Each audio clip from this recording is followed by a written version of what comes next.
Hello बच्चों, नमस्कार। आप लोग देख रहे हैं यूट्यूब चैनल MCI और मैं हूं विकास त्रिपाठी।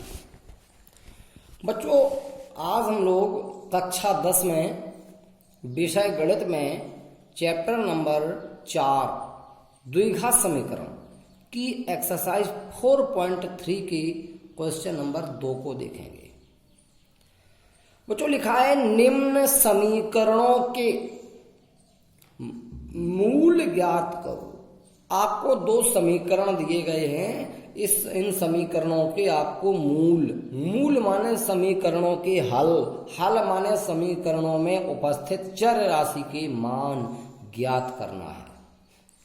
बच्चों, पहला समीकरण है x माइनस 1/x = 3, जहां x इज नॉट इक्वल 0, माना x का मान 0 नहीं होना चाहिए या नहीं है। हमें इसे हल करना है, इसके मूल ज्ञात करना है। बच्चों, साधारण से जो द्विघात समीकरण होते थे उनके मूल ज्ञात करने की हमने दो विधियां पढ़ी हैं। एक तो दो नहीं बल्कि 3 विधियां पढ़ी हैं। एक तो गुणनखंड विधि, एक श्रीधराचार्य विधि जिसको सूत्र द्वारा हल करने की विधि कहते हैं, और एक पूर्ण वर्ग बनाकर हल करने की विधि। इन समीकरणों को हम किसी भी विधि से, जिससे भी हमें सरल लगे, हल कर सकते हैं। तो चलिए बच्चों, देखते हैं इसको सरल द्विघात समीकरण कैसे बनाते हैं। इस पूरे समीकरण में बटे में x आया है। अगर हम समीकरण के दोनों पक्षों में x का गुणा कर दें तो ये बटे वाला x हट जाएगा। जैसे हम समीकरण के दोनों पक्षों में x से गुणा करें, इसमें x से गुणा करेंगे क्या बनेगा, x² माइनस, इसमें जब x से गुणा करेंगे x से x कट जाएगा, क्या बचेगा 1, इसमें जब x से गुणा करेंगे 3x। अब इसका व्यापक रूप बना लो, x², इधर आया -3x और माइनस का 1 = 0। ये साधारण सा द्विघात समीकरण बन चुका है। अगर हम इसके मूल ज्ञात करना चाहते हैं तो ध्यान से देखें कि 1 के गुणनखंड करना घटाने से 3 आ जाए, ऐसा संभव नहीं है। माने इसे हम गुणनखंड विधि से हल नहीं कर सकते, तो अब दो विधियां बची, चाहे तो सूत्र द्वारा हल कर दो, चाहे पूर्ण वर्ग बनाकर। सूत्र द्वारा हल करना थोड़ी सरल प्रक्रिया, छोटी प्रक्रिया। तो चलिए इसे सूत्र द्वारा हल करते हैं। सूत्र द्वारा हल करने के लिए सबसे पहले हम समीकरण की व्यापक रूप से तुलना कराते हैं। ax² + bx + c = 0 से तुलना करने पर, तुलना कराएंगे बच्चों, तो यहां से हमें a का मान कितना मिलेगा, a = 1। यहां x² का गुणांक a और यहां x² का गुणांक 1, मैंने कुछ नहीं तो 1, तो गुणांकों को बराबर किया जाता है यही, तो a बराबर बना गया। यहां पे x का गुणांक b और यहां पे x का गुणांक -3, तो b बराबर -3 हो गया। यहां पे अचर पद c और यहां पे अचर पद -1, तो c का मान -1 हो गया। a b c आ गए। सूत्र प्रयोग कर दो। सूत्र होता है x बराबर -b + √b² - 4ac और अपॉन में 2a। x बराबर -b का मान है -3, लिखा b का मान, +- √b², b का मान -3 का स्क्वायर, -4ac, तो 4a का मान है 1, c का मान है -1। जब भी कोई गुणा में ऋणात्मक संख्या होगी उसे ब्रैकेट के अंदर लिखा जाएगा, और बटे 2a, तो 2a का मान है 1। तो x बराबर माइनस गुणा माइनस, ये +3 हो गए, प्लस माइनस √-3 का वर्ग हो गया 9, माइनस गुणा माइनस हो गया प्लस, 4 एकम 4, और बटे 2 एकम 2। तो x बराबर ये 3 है प्लस माइनस रूट ये 9 और 4 13 हो गया और बटे 2। बच्चों 13 का वर्गमूल नहीं आता। अभी जो x बराबर निकला है इसमें एक बार हमें प्लस चिन्ह लेना होता है और एक बार माइनस चिन्ह, यानी एक मान बनेगा x बराबर 3 प्लस रूट 13 बटे 2, एक बनेगा x बराबर 3 माइनस रूट 13 बटे 2। अगर हम 3 और रूट 13 को आपस में हल कर पाते, जोड़ या घटा पाते, तो हमें एक बार प्लस चिन्ह लेना पड़ता और एक बार माइनस चिन्ह लेना पड़ता। अगर इनको हम हल नहीं कर सकते तो इनको दोनों अंश हलों को एक साथ ऐसे ही लिखा छोड़ देंगे। ये एक आंसर नहीं है, एक मूल नहीं है, दो मूल है। एक बार प्लस चिन्ह लिया तब एक मूल होगा, एक माइनस चिन्ह लेंगे तब एक मूल होगा। एक होगा 3 प्लस रूट 13 बटे 2, एक होगा 3 माइनस रूट 13 बटे 2। तो इस प्रकार समीकरण के दो मूल हो चुके हैं। बच्चों अगले प्रश्न को हम सेकंड वाले भाग को पूरा हल नहीं करेंगे। जब ये साधारण सा द्विघात समीकरण बन जाएगा फिर इसे आप लोग घर पे हल करेंगे। चलिए देखते इसका second part. 1/x + 4 minus 1/x - 7 equal 11/30।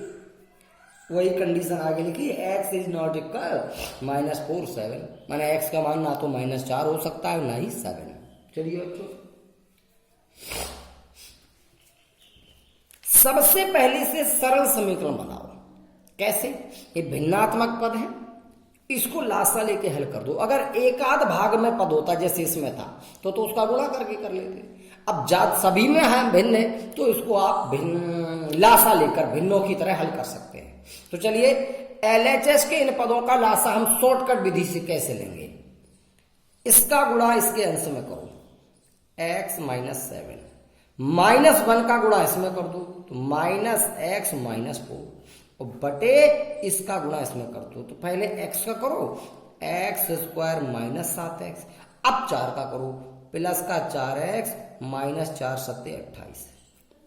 बच्चों ये क्रॉस मल्टीप्लाई जैसा सिस्टम किया, ये शॉर्टकट में लासा लेके हल हो गया।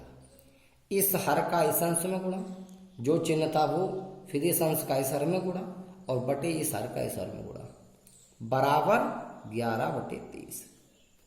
ये -x + x कैंसिल, -4 - 4 -11 और बटे में आ गया x², 7x से 4x घटाओ -3x और माइनस का 28 बराबर 11/30। 11 एकम 11, 11 एकम 11, क्रॉस मल्टीप्लाई। इसका करेंगे x² -3x -28 बराबर 30 का गुणा -1 में -30। 30 को पक्षांतरण कर लो तो ये बन जाएगा x² -3x -28 + 30 और बराबर 0। बच्चों 30 से 28 घटा दो, x² -3x प्लस का 2 बराबर 0। 2 के गुणनखंड करो, जोड़ने से 3 आ जाए तो 2 एकम 2, 2 + 1 हो जाएगा। यानी जहां 3 है वहां 2 + 1, x² -3 को 2 + 1 बाहर x और प्लस का 2 बराबर 0।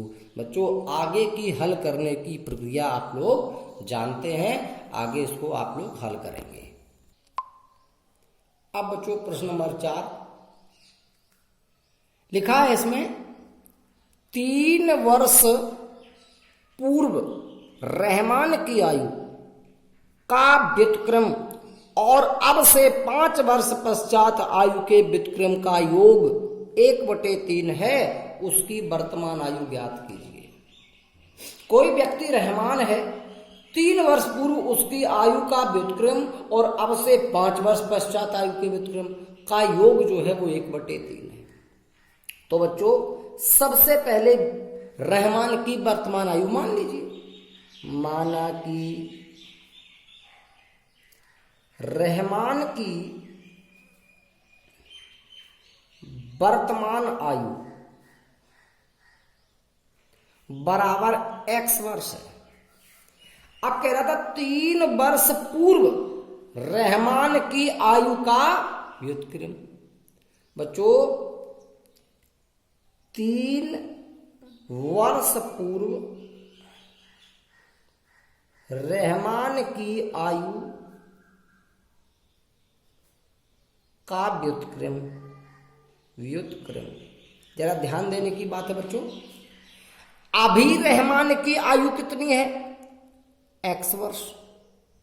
बात कब की कर रहा? 3 वर्ष पूर्व, माना 3 वर्ष पहले। तो 3 वर्ष पहले रहमान की आयु कितनी रही होगी? x - 3। अगर वर्तमान आयु से हम 3 वर्ष घटा दें तो 3 वर्ष पूर्व की आयु पता चल जाएगी। जैसे वर्तमान में हम 30 वर्ष के हैं, तो 3 वर्ष पूर्व हमारी आयु क्या होगी? 30 - 3 बराबर 27 वर्ष। अगर हमें 3 वर्ष पूर्व की आयु पता करनी है तो वर्तमान आयु से 3 को घटाना पड़ेगा। तो 3 वर्ष पूर्व जो रहमान की आयु होगी वो x - 3।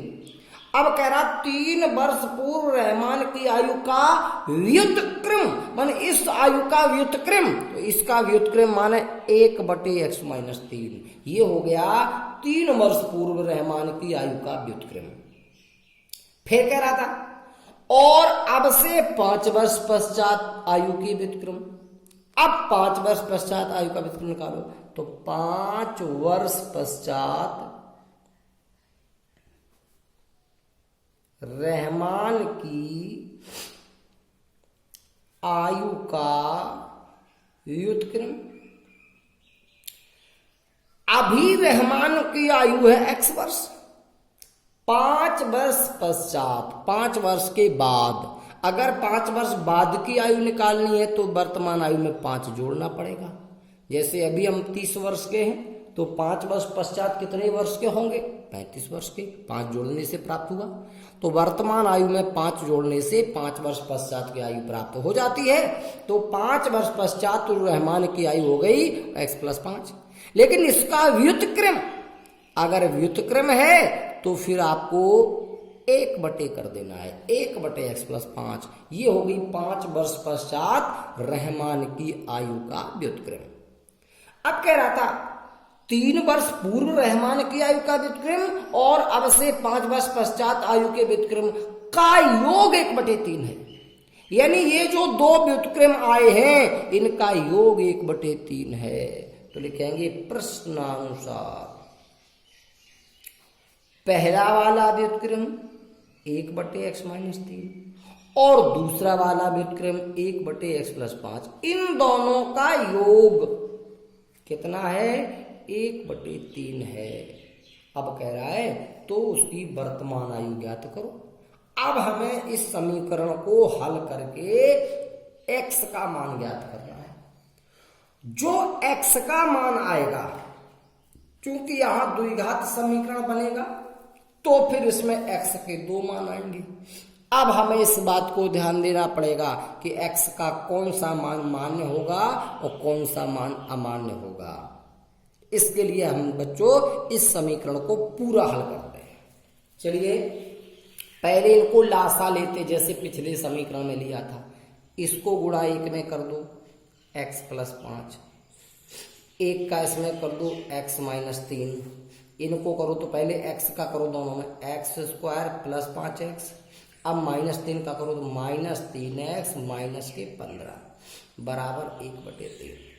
बच्चों ये x में x जुड़ गया 2x प्लस 5 में से 3 घटाया 2/x²।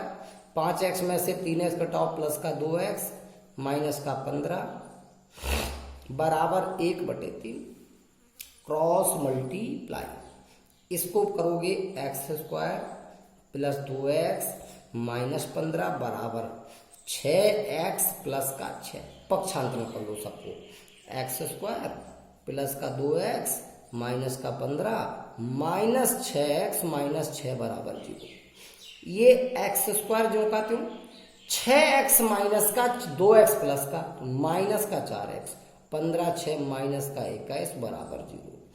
21 के गुणनखंड करो, घटाने से 4 आ जाए। 7 या 21, उस 7 में से 3 घटाओ 4।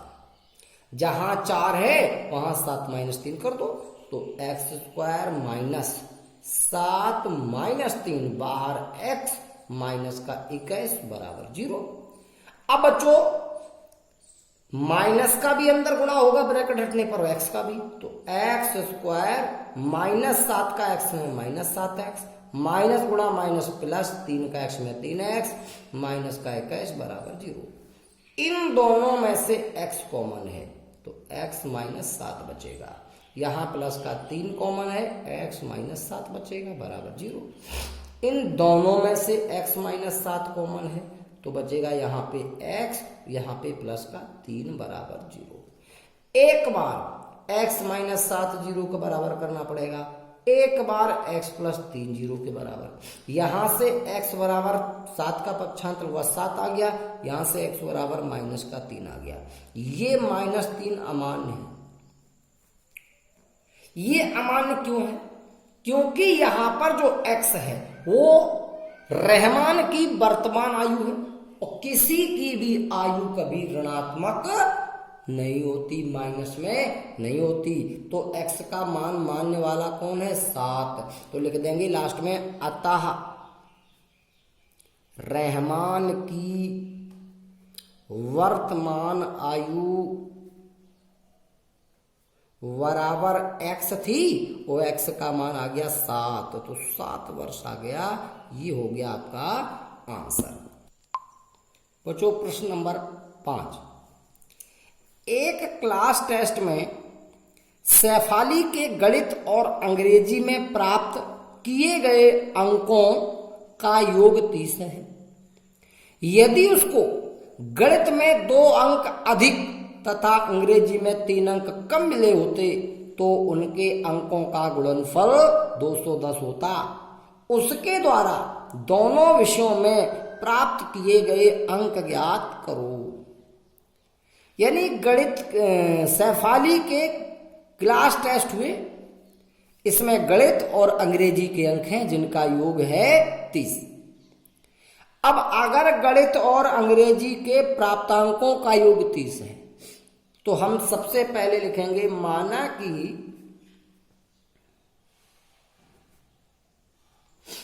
सैफाली के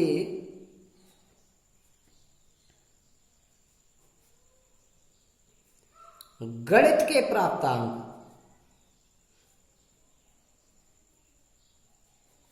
बराबर x। अब गणित और अंग्रेजी के प्राप्तांकों का योग 30 है। गणित तथा अंग्रेजी के प्राप्तांकों का योग बराबर 30। गणित और अंग्रेजी दोनों के प्राप्तांकों का योग 30 है, जिसमें गणित के प्राप्तांक x हो गए तो अंग्रेजी के प्राप्तांक, इसलिए अंग्रेजी के प्राप्तांक जो होंगे वो 30 माइनस x। टोटल 30 थे जिसमें से x गणित में प्राप्त हो चुके हैं तो अंग्रेजी के बचे 30 माइनस x। यदि उसको गणित में 2 अंक अधिक मिलते तो लिखेंगे 2 अंक अधिक मिलने पर गणित के प्राप्तांक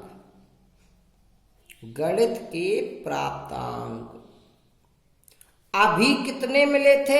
x। 2 ज्यादा मिलेंगे तो कितने हो जाएंगे? x plus 2।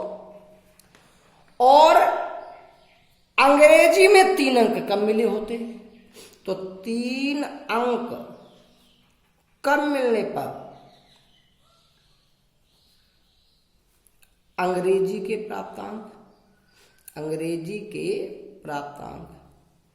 अंग्रेजी में कितने मिले थे? 30 माइनस x। अगर 3 कम मिलेंगे तो माइनस 3 और हो जाएंगे, तो ये 30 में से 3 घटाओ 27 माइनस x, इतने अंक बचे। प्रश्न में कह रहा था कि अगर गणित में 2 अंक ज्यादा मिलते और अंग्रेजी में 3 कम मिलते तो इनका गुणनफल 210 होता। तो प्रश्नानुसार प्रश्नानुसार ये जो गणित के प्राप्तांक x प्लस 2 हैं और जो अंग्रेजी के प्राप्तांक 27 माइनस x हैं, इनका गुणनफल कितना होता? 210। बच्चों अब हम इसको ब्रैकेट हटाएंगे तो गुणा हो जाएगा, ये 210 पक्षांतरण होगा, ये सरल सा द्विघात समीकरण बन जाएगा, जिसे हल करके हम x का मान, x के 2 मान प्राप्त कर लेंगे। फिर हम देख लेंगे कि x का कौन सा मान सुटेबल है जो x इसमें लिया जाए, तो जो x का मान होगा वो गणित के प्राप्तांक हो जाएंगे और यहाँ x का मान रखेंगे वो अंग्रेजी के प्राप्तांक हो जाएंगे। बच्चों इन प्रश्नों को आप लोग घर पे जरूर हल करें, जरूर आप लोग इसकी फेयर नोट्स तैयार करें। धन्यवाद।